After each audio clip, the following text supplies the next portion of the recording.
Have kicked off in Rwanda, where President Paul Kagame will run for a third term on August the 4th against Frank Habineza, nominated by the opposition Democratic Green Party, and Philip Mpayimana, an independent candidate. Kagame, widely admired for restoring stability to the East African nation after its 1994 genocide, presiding over rapid economic growth and relatively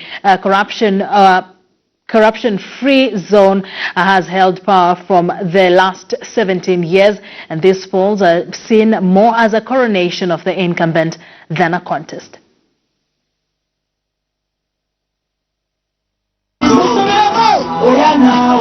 The ruling Rwanda Patriotic Front launched the re-election campaign for its leader, President Paul Kagame, with rallies in Ruhanga, the heartland of his support base, and the capital city, Kigali.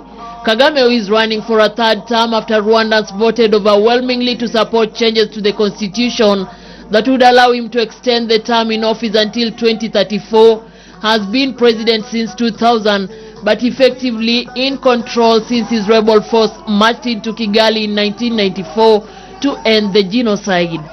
He is widely admired for restoring stability to the East African nation and presiding over rapid economic growth and creating a relatively corruption-free government.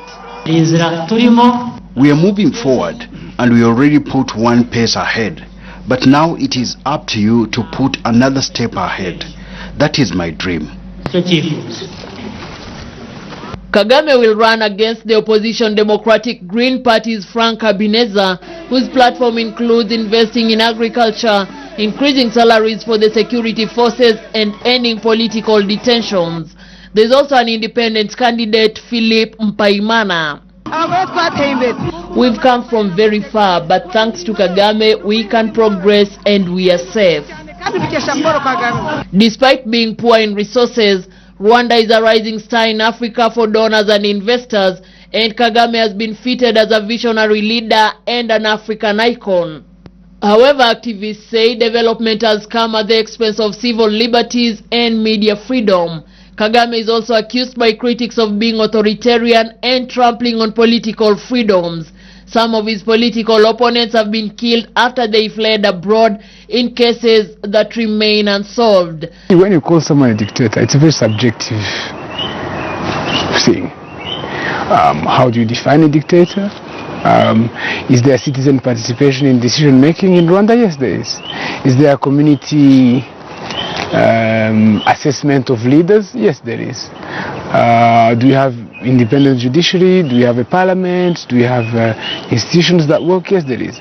So when you say someone's a dictator, unless you set up your own definition of a dictator, it's no here, no there, like they would say in law.